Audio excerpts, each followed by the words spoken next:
Hey, welcome back to the EUDAIMONIA Connection podcast. I'm going to continue our series in season 2 to talk to influential young people and how they find happiness and fulfillment. And on today's show, we're going to be speaking to someone that I find that I get a good vibe through just by reading something that she's written. And I'm going to read it to you now and then we'll meet her. Hey, you got a minute? I got something to say. It's like really, really important. I have something in my mind. Something on my chest, something in my heart that I just need to tell you. Take a minute, get smart. Do you still believe in us? Everybody, I want to meet and introduce you to Katie Chonacas. Is that how I say it? Chonacas? Chonacas, hey, how are you? Hey, Joe, thanks for having me. I really appreciate you, and to the person tuning in, thanks for being here with us today. I'm excited for a fun conversation. I want to say thank you for gifting me your book, and I was up all night reading it, and I love that one. I love that one that I just read. So I just wanted to introduce you by reading that. I mean, you're an author, you're a YouTuber, you're a musician, you're a mental health advocate, you're a warrior woman. Like, just I give so many things. So tell the audience, I guess, a little bit about you before we get started into your fulfillment. Sure. First of all, the piece that you read is from one of my favorite pieces called Bermuda, and I actually have a spoken word. Wait, I don't have a spoken word music video that goes to that one, but I have a spoken word music video that goes to a lot of the other ones that I can gift you, the playlist, and to whoever's tuning in. Okay, thank you. Yeah. A loversfairytale.com. Just put in your email and there's an automation that sends it so you can hear the audio and visceral version of the playlist from A Lover's Fairy Tale. Okay. A bit about me. I come from a cultured background of the Greek tradition. So it was really great to have that as my rock growing up. And I was able to be this quiet observer in the world. And I just was always this observer. And I was just watching what people said. And I was when I was young, I'm like, I'm not going to do that. I'm not going to do that. Or I want to do that. Or I want to be around people like that. And my dad was a cross country runner. His family immigrated from Greece. He was a cross country runner and he turned me on to cross country running. So I learned about short term, medium term, long term goals. And it really gave me a lot of insight to, being an observer, and what I do as an individual affects the whole. So the cross country team, and then not only what I do as an individual, but it affects people in the workplace, being on set with 300 people, being, on set with 50 people. So we're really a ripple effect of one another. And when I was a teenager, I was watching TV in our library, and this Children International came on the screen, and it talked about the youth and these people in poverty and how we could help. And I said, yes. The power of yes. And I picked up the phone, I called, and they sent a packet, and it was so naturalistic and beautiful. And it was a photo of this little girl named Renalyn Era. And I've been sponsoring her to this day. Wow. For almost 2 decades. And I've gone on to sponsor 7 children through the program. And I only sponsor her. And the only reason why I'm on Facebook is because of her, because I can viscerally see her with her family in her hometown, and her doing what she does, and that we can communicate back and forth. But when I was 17, I saw the power of yes, and how I could be a ripple effect across the planet for someone that I've never ever met, and inspired them. And she would write me, Miss Katie. And this was before Facebook. This was before social media. We were pen pals, because pen pals was really cool when you were I used to have a pen pal in the 80s. Yeah. And pen pals were like a really fun thing to do. And so I was pen pals with her. And for like a low fee, $12 a month, I could help out this individual, and it helped out her family. And she graduated from the program Children International. And when she graduated, I continued my conversation and started sponsoring her 2 brothers, her whole family. And it's always been my desire and goal to go to the Philippines to meet her. And I've tried to go a couple of times. So it's a goal to go there. And now I've evolved into Hollywood, into documentaries and short films, and like all these things that I didn't have when I was a 17-year-old sitting in the library wanting to, help out Renalyn and the power of yes to connect with other spirits in the world, right? And so now I have this body of work of acting and music and directing and acting and producing. And so I wrote to her before the pandemic. Actually, it was in 2018. I said, is it okay if I come to the Philippines and I shoot where you live and shoot you, for a couple of days, spend some time where she lives. And then just she and I, not taped, but just her and I to go and have some quality time together. And she says, yes, Miss Katie. Yes, Miss Katie. And so, I'm like, okay, I'll shoot as a director producer. I'll shoot like, okay, here I am. Here's my experience. Tell the story. Then have my cinematographer journey the story of, getting to the Philippines and then meeting her for the first time. And then taking all of that, editing it and putting it in the international film festival circuit to show other people on a bigger level how the power of yes, it'll be called the ripple effect, and how the power of yes can make such an impact for just one person. And when it starts, and it's like, how does that happen? How does it start with one person? Like if 50 million people are listening to this podcast, or nobody's listening to the podcast, if it's just you and me, if I can show up and we can have a transfer of energy and exchange something, and I walk away feeling better or feeling like I can take another step in my life, like I feel like I did my job. And that's one of my purposes. And I just known that purpose since I was a kid, that was one of my purposes. So knowing that, then I gave you a thorough explanation of who I am and how I serve and how I show up in the world, and how I am. That's kind of my metaphor and my psychology of my roots of how I was brought into this world and how I show up. Yeah. And I apply that to everything.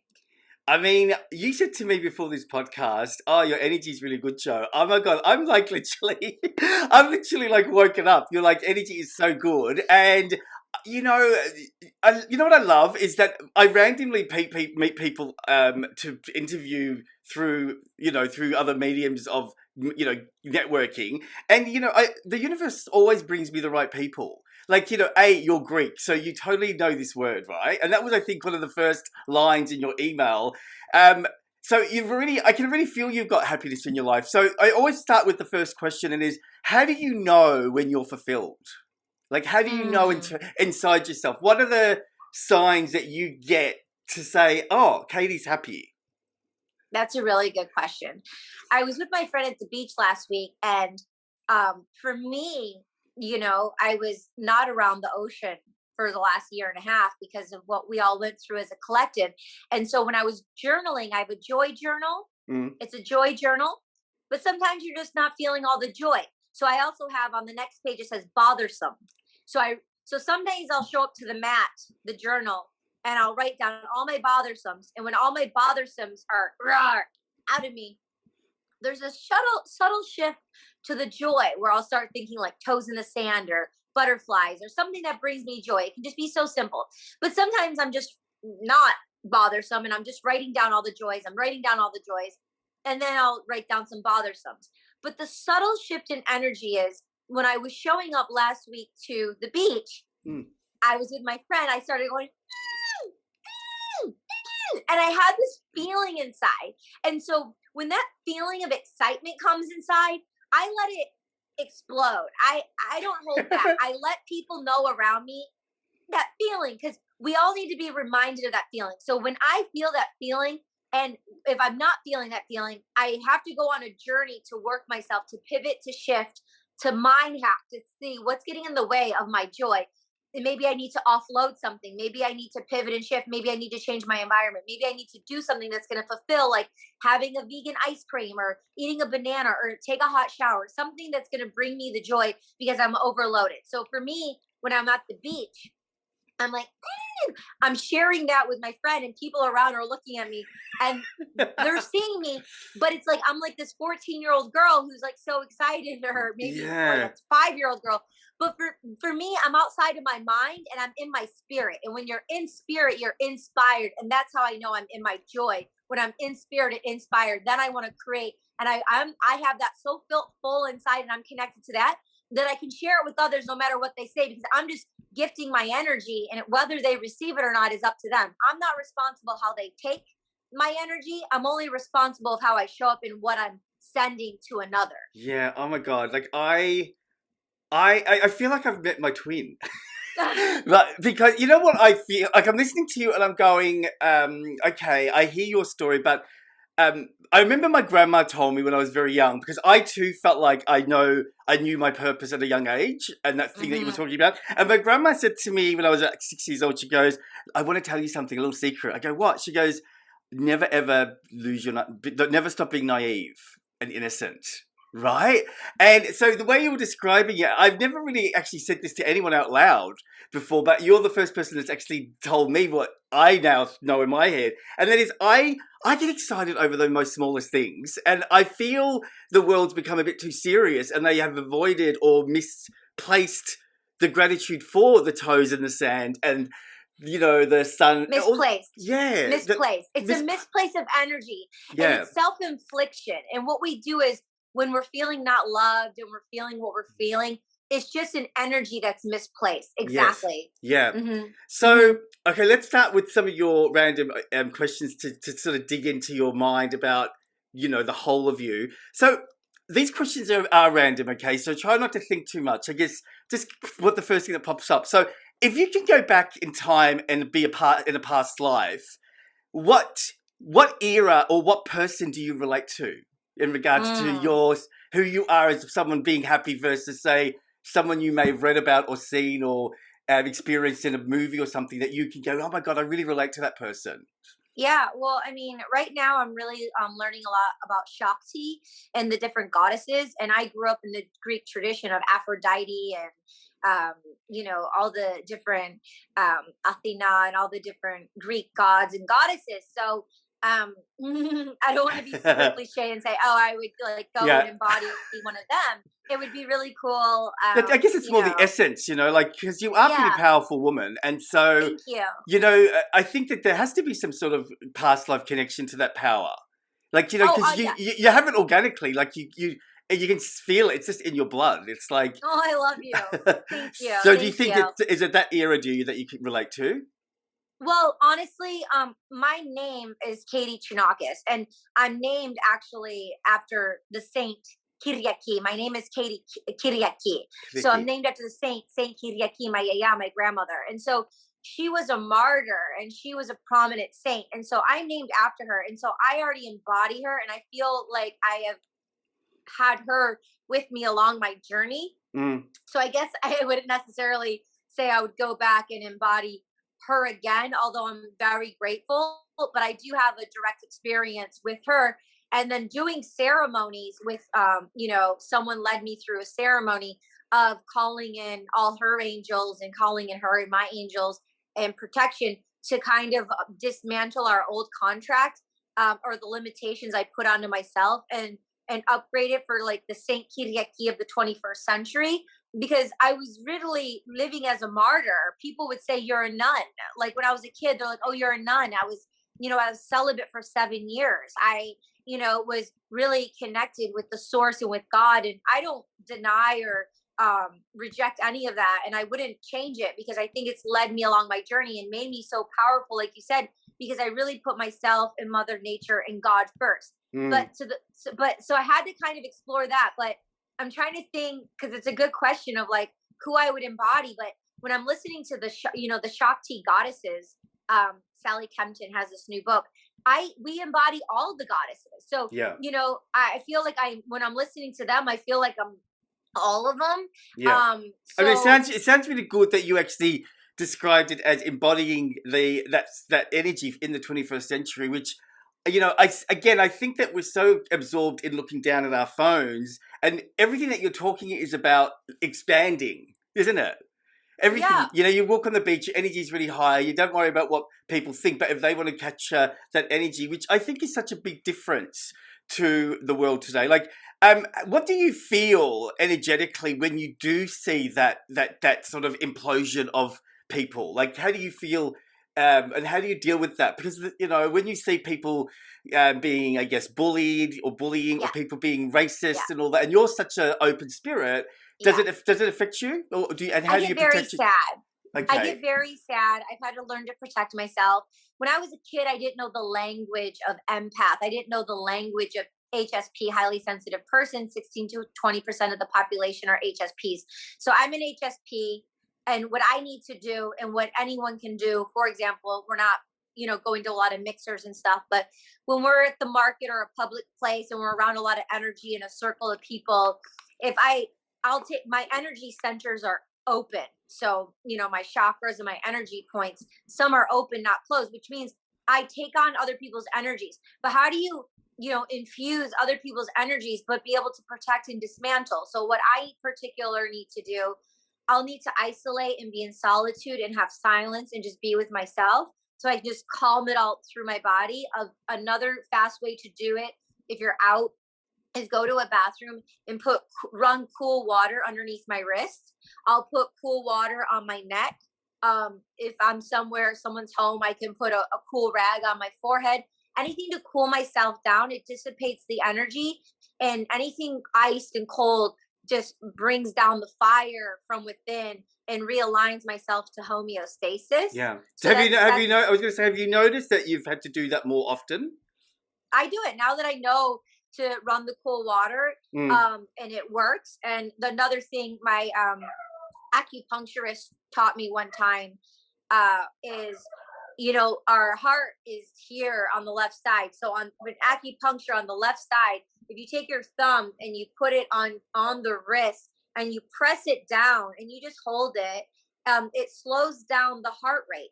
Right. And so if you have anxiety and you're sleeping, you can't get off the train track, you can just lightly press down on the left wrist with your thumb in the center of the wrist, and it'll slow it down. The other thing is, this is K2 or K12 up here, but right here where the bone is, where the heart is, where your bone is, if you just vigorously tap on it, my acupuncturist told me it makes the energy go down. So it moves the energy down, and so it'll slow down the heartbeat as well. So those are some things I do. Wim Hof is amazing for breath work to get very in the body, because what you mentioned earlier is people are so in their heads. Everyone, and my shaman, Harry Paul, he's amazing. He says everyone lives from the throat up, which is the throat chakra, and the mind, the monkey mind. And it's like 60 to 70,000 thoughts per day, according to Dr. Joe Dispenza, and 90% of those thoughts are the same thoughts. So as an artist, as a creator, as getting to the spirit, hacking my mind and getting to the spirit joy place that I was telling you about, to go from the gut. So actors, musicians, it's more of a body intelligence, and it's from the gut instead of, from the mind. It's analytical, and the mind is a tool, like you get from a tool shed.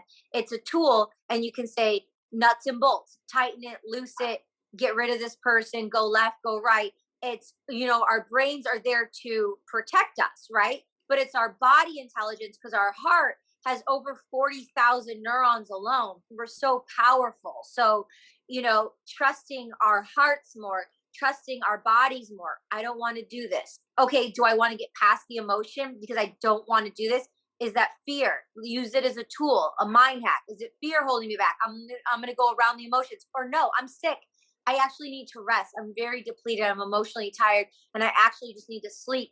The number one way to repair the immune system is by sleeping. Just sleep it off. Literally, after a food coma, after a breakup, you just I'm going to sleep for like 3 to 5 days or a week, and then I'm going to shed all the tears, and then I'm going to show up again and put that behind me and make the choice to keep showing up for ourselves and have these different experiences. That's why we're here, to have different experiences. I mean, it is sort of like, again, it's permission, isn't it? People would rather look at a phone than give themselves permission to sit. So it's interesting how I do think that these podcasts and talking about it is good, because a lot of people, I'm a therapist, so I've got to do a lot of that as well. But it's interesting how a lot of people have never, ever even done it before or heard about it. So, I've got to remind myself to be patient and just allow people to learn. So Katie, how do you define beauty? So when you think about beauty, the word beauty, because it's such a big word in this day and age, what's your connection to beauty, and how do you see it or define it? Yeah. So there's the Myers-Briggs, and then there's the human design, and do you know your human design? Not off the top of my head, but So I've probably done it, but I don't yeah. remember. So there's 5 of them, but it's called mybodygraph.com. And I'm a projector, and 23% of the populations are projectors. But actually pivoting to the Myers-Briggs, I'm saying there's the Enneagram, and it's a Greek rooted word, means 9. And there's 9. Mm-hmm. And just like the Shakti goddesses, we're all 9. So the Enneagram, and you can take a test for $12 on the EnneagramInstitute.org. And you can find, based on your habitual patterns, there's a test. It's 140 questions. It's great because it's know thyself, right?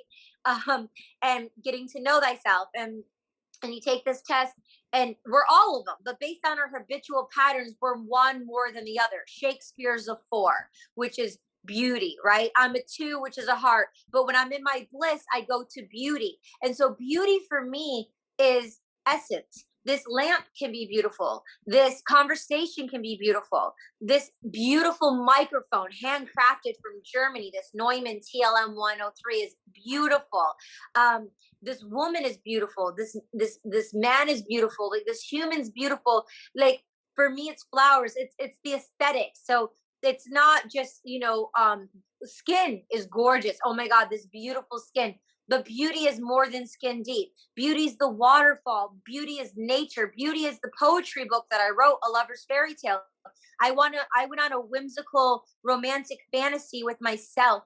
Before I wanted to give myself to the world, I wanted to give myself to myself because I was given the gift to be here. And so I had a relationship with the universe, and I had a relationship with Mother Earth and with God. And I went around the world, and I traveled untainted, not by what another human had to say, but with what my heart and what my intuition had to say. So all my poetry pieces are about the waterfalls, and in Bermuda, and the animals, and the nature and the beauty that God created that has nothing to do with the 3-dimensional world of anything materialistic. So how do you then, and I love that, because again, this is what this is about. This is about finding everything from ourselves. So how do you define, and I'm not really looking for a way to make people feel bad or anything, but how do you define the people that look for beauty through that superficial, or they look at ways to change their appearance because they don't feel beautiful? Like, what do you think of that? Like, do you think that they're disconnected, or do you think that they're allowed to do that? Or, well, I'm a part of that. And I was heavily more a part of that based on habitual patterns over a decade ago. And it's just naive. It's insecure. It's being taught certain things, how it's supposed to look, of how it's supposed to be. And so it's this perfectionist syndrome, which is the number 3, which is one of my wings on the Enneagram. I'm a 2 from the heart, but one of my wings is a 3, and that's the image. And like Diddy is like an image, the all white party, everything's like big and boss. And in 50, he's like, take the money and run. He's not all about having like the storefront and the image and the gloss and spending the money on those kind of things. So different personality types. But yeah, so beauty is, it's not, no, there's nothing wrong with that. And there's nothing wrong with those people. It just shows their character and the depths of their soul. And they can be very soulful on a level because of all the compliments you've given me on the show so far. Thank you. But I too was like that as well. I just have a new shift in perspective based on dynamics of different energies and beings in my life, and exposing me to things I didn't know. So it's like certain things you said you didn't know. That's why we're here, to learn. So it's not condemning or being mean or saying, oh my God, you don't know this, or like, you don't know that, or oh my God, this person doesn't know that. It's not about if they know or not. That's an opportunity to connect, to share, not to project things on, do this, you should do this, but hey, it's like, I found this to be interesting. What do you think? Oh, I don't really know much about that, but can you tell me more? And then there's an open invitation, and it's reciprocal. However, if you ask that and they walk away, or they're like, nah, I'm not interested, then you don't want to have that conversation with that particular person, but not condemn and be mean. It's just not the right piece of the puzzle. So the important thing is not to judge that. Yes. When you're judging that, we're judging ourselves. Yes. So, but if we want more of that, just find where we can hook up the train track so it can be reciprocal. So when it goes out, it comes back in. Yes. Because a lot of times I think we're putting the stuff out, and I just put it out. But then it's not reciprocated. And then it's like, oh man, like I'm doing all these cool things. Like I want the reciprocation. So then, But that's you know, that's the vanity, isn't it? The ego thing part. But what you said before, I think makes so much sense. Even if it's just us two talking, and then one person watches it, and then that, you know, the ripple effect is, it doesn't have to be like everyone, but everyone. It starts with one. And I think the beauty thing is also, I don't know. Tell me what you think. I think that we have to find a better way to accept ourselves rather than comparing ourselves. You know, when you compare, accepting the way you look and the way you feel and so on. Accepting and allowing, right? Because we can accept and feel defeated. We can accept and still feel guilty. But allowing, this is my gift, I'm here. Like the chances that we're just breathing and living on the planet and tuning in and being on this podcast is a privilege. And it's free. It's a gift because, quote unquote, time, energy, where there's a trade in a service. I get a massage, I pay you for it. I get my manicure, pedicure, I pay you for it. It's a transfer of energy of service. For someone to, and there's, you know, 1.5 million podcasts now. And so for the person tuning in to be here now, actually, it's very intentional because everything has a reason, whether we understand it or not. And whether it's good or bad energy, it's still energy. Wow, I really love that. I'm gonna steal that. I'm gonna share that round. Let's look at no need to steal. I mean, I learned it and I'm just sharing. So yeah. So let's look at the other side of the coin. What do you feel is one of your irrational fears, and how do you contain that? Because you seem such a positive person, but you're human as well. So what do you feel is one of your irrational fears? And I say the word irrational, meaning you know that you sort of go, oh my God, why am I doing that? But you still have it in your system. Yeah. Well, I think I keep thinking I'm better and better at it, but honestly, you know, my podcast is called She's All Over the Place podcast, and for so many reasons, but one in particular, I had acting, modeling, producing, DJing, painting, doodling, becoming an NFT artist, wanting to do so much and just wanting to do it all, and being a rebel with the cause, not rebel without a cause, and really hard to focus on one thing. And I see the linear focus of why focusing on one thing, how energy builds energy for abundance. But I would do irrational things. Like I had 3 MySpace accounts, 3 Facebook accounts, like I had 2 Twitter accounts. I have Katie Chonacas. I have a brand, The Sophisticated Psychos, and I was just doing like 2 social medias for that. And then 2 SoundClouds for like, you know, my voiceover, then my music. And it's like, speaking of too much. And it's like, I'm a human being. So instead of like a lot of people, like, you know, thousands, like 10,000, 20,000 people, maybe more, you know, see my content spread out on TikTok, on Instagram, on my different Instagrams, on my different Facebooks, on my Tumblr, on Twitter. They see it. However, like, so I'm like a micro influencer and I'm spread out and I'm building all these things and I see them all coming together and they all do come together. However, because I divided, you know, two YouTube channels, 2 everything, and split the energies, I haven't given myself an opportunity to really rise and build up. And I did it instead of through one channel, and I did it through self-sabotage. And people saw I was doing it, but couldn't put a pin on it. Or people would tell me, but I couldn't see and understand it. And I had this thing of self-sabotage because I thought once all these things get onto a train track and they leave the station to become successful, I thought I was going to die. I thought my life was going to be over. That's how big and enormous my fantasy and my ego was. So when I was able to dismantle the part of and getting past my psyche, the deep-rooted part in my psyche, to change that relationship, which only we can do, because no matter how many therapists you talk to, no matter how many family members you talk to, no matter how many people you tell your dreams and goals and aspirations, they're never going to really understand on a rudimentary level, deep down within your core, that's connected to the infinite universe of how we're feeling inside. And that's our personal challenge, to go in to decipher that code and to unlock it so we can get out of our own way. And so I did this, and all these things were a distraction, and I was creating all these things. And then I realized trust, and not only, you know, intimacy, intimacy and trust, and actually trusting myself and trusting people on my team, then when I was able to finally start doing that, they went, instead of going up and coming down, going up and coming down, which has been over a decade of my career, more, probably over 2 decades of my life of doing that. Now I'm functionally focused on only a couple platforms, and now I'm in it to win it, and I'm comprising everything to funnel through one thing.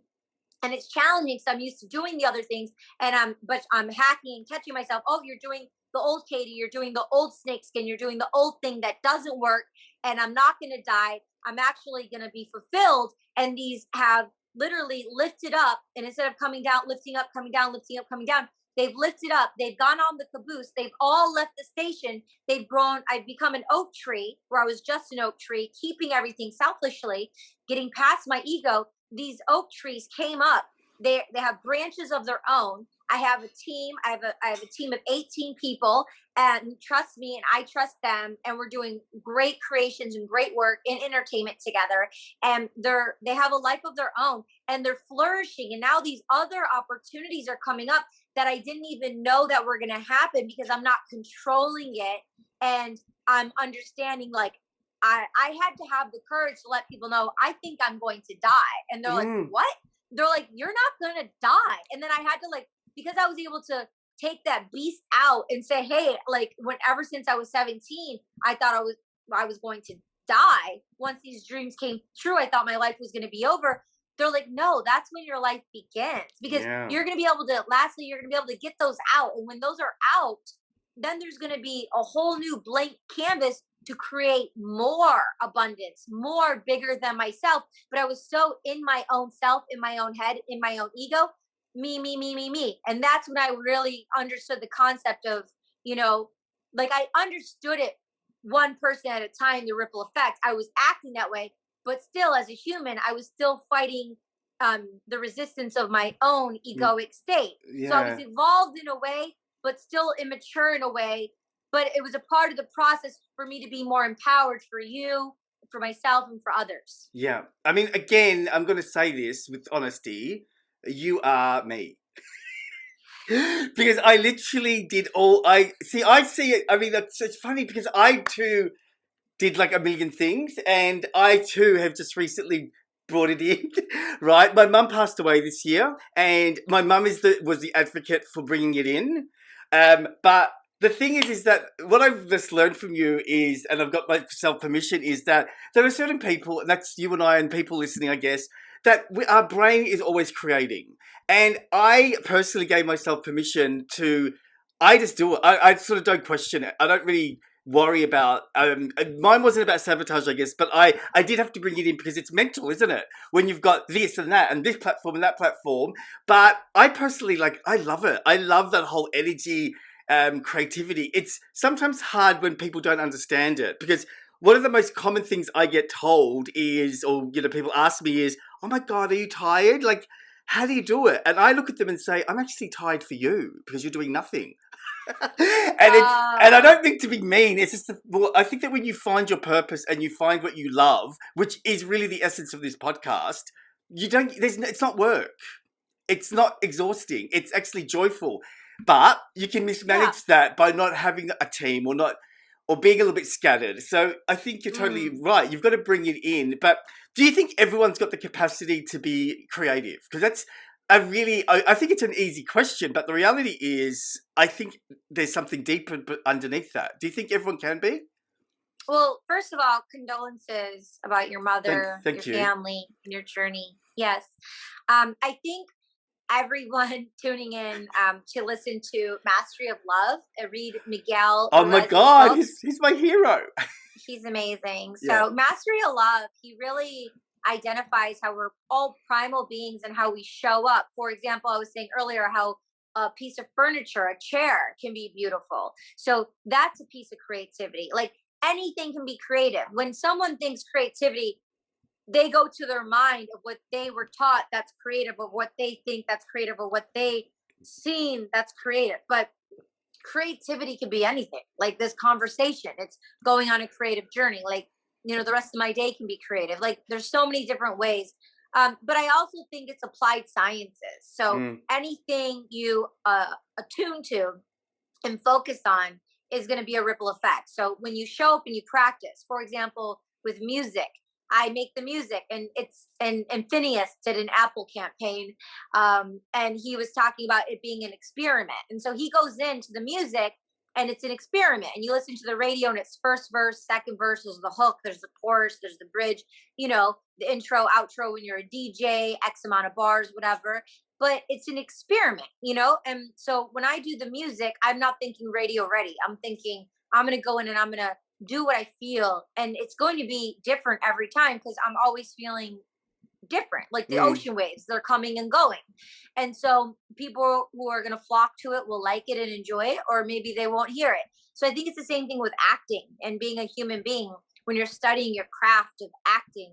And, it's a muscle. Like there's a process, there's the research aspect of it. Then it's the eating well. So my mind, body, spirits, like connected. Then it's your home environment, who you're talking to, what your energy that you're giving out to people, or you're giving out all this energy as a reciprocal, or you're giving out all this energy when that energy could be applied to your interest of creativity, right? So being mindful, if I'm talking to someone for an hour and a half on the phone every week, like maybe talk to them for a half hour, and that other hour you can apply researching to that thing that you find that you might be interested in. Not that you're going to be Anna Kournikova, like in a tennis match, or LeBron James or someone for football or basketball, but you can take it and make it a passion project and start messy and just take one foot in front of the other and be messy about it and just play and have that curiosity to be in spirit, inspired, to have that joy. Yeah, I think you said something that is important. That is, when you said radio ready, I think a lot of people associate creativity with something being ready or something being perfect. But, for example, see behind my background, I created that before you came on air because I connected water to you for some reason. And this is my creativity for you. And it's funny, then you started talking about the beach. So I just love that you're in sync with me. And I'm a water sign, and I'm a Scorpio, and it's Scorpio season. So love it. Yeah. I could talk to you all day, but I know that I go on, sorry. Yeah, but to answer your question, it's a simple YES. Yes, every human has the ability to be creative. We all come in we're created, and we're a creation that comes into the world. And then we've been domesticated by school, the government, our family, society. So it's breaking past those shackles and those boundaries to explore the creativity. So 1000% yes, we can all be creative. And it doesn't have to be perfectionist or, like you said, radio ready. I mean, if you look at painters, abstract artists, it looks like it could be half done. It's messy, but that's life, and anything can happen, and it will. Oh God, I love it. All right, last question is, where do you go to? Anywhere, it could be physically or externally. Where do you go to when you need to find peace? I really have to get out of my everyday circumstances, my everyday environment, to it's like a train track that goes around in a circle. And so everything, like on a neurology level of the same rotation, I have to get out of that. So I have a new sweet spot, or I go to a place of solitude, silence, and quiet. Is that new? Is that somewhere new all the time, or do you have a particular favorite place that you go to? No, it's especially, I mean, with what's happening in the world the last year and a half. I would be, just traveling and going to a new place, and that would be great for me because I could find silence within that space, nature, and seeing something beautiful, traveling somewhere. But since I haven't been traveling, I've actually had a lot of solitude the last year because I was in Michigan at my mom and dad's house, and the kids weren't there, and I was the only one there. So I had like all this space to myself. So that was really brilliant. But I just like to even if it's just in my room, just to sit and be in silence alone and just like sit with my own thoughts, and my body, the intelligence of my bodies. As long as I can give myself that, and it can be taking a hot shower, as long as I have time. I always make time for myself every single day. And I guess the one place that I do it is right when I wake up, when my alarm goes off and I wake up. I stay with myself for at least 45 minutes praying and seeing what comes up and dissecting what comes up. And, you know, there's a lot of stuff that's coming up right now. So it's taking that misplaced energy we were talking about before and returning it back to the source. Beautiful. And saying, please take it from me. It's more than I can handle. Lead thy way. I need you to lead me, and be okay with asking for that help. Yeah. So, Miss Katie, when are you coming to Australia? Oh, I've been there one time. Have you? Because you do realise, this is going to be funny, that I live in Melbourne, Australia, right? And we have more Greeks than Greece has. I have family there. I have family there. Where? Really? Yeah, my family, my dad is on Ancestry.com, and he connected with a lot of our family members from my yaya's side. Her, whole family lives there. And so I've been there. I was coming back from India one time, and my friend, his business partner, his whole family lives in Australia. So we stopped there one time, and we stayed for a week, and we picked them up, and then they flew back with us to America. But the question is, when is your country opening? Because I think it's on lockdown for the next year, right? No. As of tomorrow, it's all changing. Yeah, it's all. Okay. We're already because we're going into summer, so we're going a bit crazy planning. Everyone's like bought tickets. We're going somewhere. So cool. Look, I think that's a separate topic. But we've been in the longest lockdown ever in the whole world, right? But I really do feel like what you said earlier is so important, because I really think that if I didn't have lockdown, I wouldn't have done this podcast. So I think everything has a reason. I could definitely talk to you for hours, but I'm going to let you go because I know that you've got a busy schedule. But Katie, thank you so much. You have been so inspirational, not yet to me, but to our listeners. And it is so refreshing just to, I guess, mix someone that's got the energy as me. I love that, because I always have to be conscious about slowing down and not being so excited. But I think that's the beauty of it, that we've got this gift of generating this energy, and God gave us, I think, more than enough, so we can give it to everyone else as well. Exactly. I love your attitude and your spirit, and I honor you, and thank you for seeing the light in me. I definitely 1000% see it in you. Thank you. But to answer your question again, when I do come, I'll let you know. Okay, you'll better. Be one of the first to know, and we will have a nice time together. Thank you. I look forward to it. So thank you, Katie. You've been listening to the EUDAIMONIA Connection podcast. Again, inspirational stories from inspirational people. You know, it doesn't take long just to listen and to feel the energy that Katie had, and just to pass it on into your own life. It only takes one small step. So keep on creating fulfillment and happiness in your lives, everybody. Until next time, namaste. Bye.